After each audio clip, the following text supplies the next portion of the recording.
Hello दोस्तों, मैं सौरभ साक आप सभी का अपने YouTube channel maths by Saurabh पर स्वागत करता हूं। मैं आज आपके लिए कुल गुणनखंडों की संख्या ज्ञात करने की एक ट्रिक लेकर आया हूं। तो आइए इस ट्रिक को समझते हैं। तो हम इस ट्रिक को समझने से पहले एक एग्जाम्पल के माध्यम से ट्रिक को भली भांति समझ लेते हैं, जाते हमें कोई दिक्कत नहीं आए। तो मैंने यहाँ एक संख्या लिखी 12। अब हमें इसके कुल गुणनखंड ज्ञात करने हैं कि इसके कुल गुणनखंड कितने होते हैं, अर्थात इस 12 में किस किस का भाग चला जाता है, उनकी संख्या हमें निकालनी है। तो हम जानते हैं कि 12 में एक का तो भाग अवश्य ही जाएगा, 2 का भी चला जाता है, 3 का भी चला जाता है, 4 का भी चला जाता है, 5 का जाता नहीं है, 6 का चला जाता है। अब 6 के बाद स्वयं 12 का भी इसमें भाग चला जाएगा। तो जिन जिन संख्याओं को इसमें भाग चला जाता है वही इसके फैक्टर हो जाते हैं, अर्थात गुणनखंड हो जाते हैं। तो इनकी संख्या कितनी निकली यहाँ पर 1 2 3 4 5 6। तो यहाँ पर इनकी संख्या निकली 6। लेकिन जब हमें यहाँ पर कोई बड़ी संख्या दे दी जाए तो हम उसे पहचानने में दिक्कत करेंगे। ऐसे मान के चलो मैंने यहाँ 1235 लिख दी, तो अब हमें उसमें डिवाइड करके देखना पड़ेगा इसमें किस किस का भाग जाता है, तो हमें बहुत टाइम लग जाएगा। तो इसे जल्दी से जल्दी कैसे करें, तो उसी को ट्रिक को मैं लेकर आपके लिए आया हूँ। तो इस 12 के 6 इस प्रकार तो हमने निकाल लिया। अब ट्रिक के माध्यम से कैसे निकालने वो इसे समझते हैं। तो इसके लिए हमें कुछ नहीं करना है, 12 के पहले गुणनखंड करने हैं। तो 12 में 2 का डिवाइड करेंगे तो 6, 6 में 2 का डिवाइड करेंगे तो 3, 3 में इसका डिवाइड करेंगे तो 1। तो 12 के गुणनखंडों को मैं इस प्रकार लिख सकता हूँ 2 × 3। तो बराबर 2 पे घात 2 और 3 पे घात 1, इस प्रकार हमें लिख सकते हैं। तो इसके लिए अब हमें डायरेक्ट निकालना है, तो इसके लिए कुछ नहीं करना है, बस इसके गुणनखंडों को घात के रूप में लिख देना। अब इस प्रकार हमने लिख दिए तो ये प्राइम फैक्टर हो गए।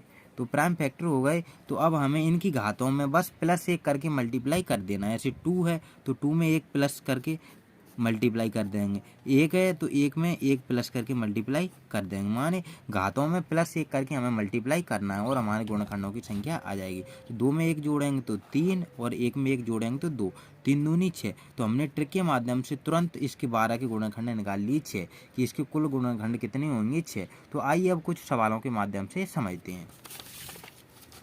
तो मैं आज आपके लिए कुछ सवाल लेकर आया हूँ, तो आइए देखते हैं।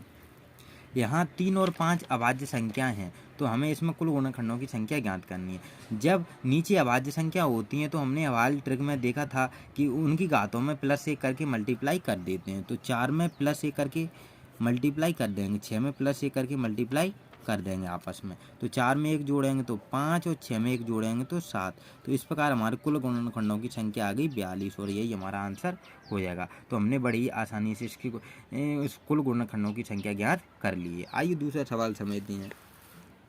अब हमें 48 में कुल गुणनखंडों की संख्या ज्ञात करनी है, तो कैसे करेंगे। तो इसके लिए पहले हम इसके खंड करके देखते हैं। तो 48 में 2 का डिवाइड करेंगे तो कितनी बार जाएगा 24 बार, फिर 2 का डिवाइड करेंगे तो 12 बार, फिर 2 का करेंगे तो 6 बार, फिर 2 का करेंगे तो 3 बार, और 3 का 3 में देंगे तो 1 बार। तो मैं 48 के गुणनखंडों को इस प्रकार लिख सकता हूँ 2 पे घात 1 2 3 4, तो 2 पे घात 4 और 3 पे घात 1। अब हमें कुछ नहीं करना है, नीचे जब प्राइम संख्या आ जाती है तो उनकी घातों में प्लस 1 करके आपस में मल्टीप्लाई कर देते हैं। तो 1 में 1 प्लस करके मल्टीप्लाई कर देंगे, तो 4 में 1 जोड़ेंगे तो 5, 1 में 1 जोड़ेंगे तो 2, तो 5 दूनी 10। तो इसके कुल गुणनखंडों की संख्या कितनी निकल के आ गई 10।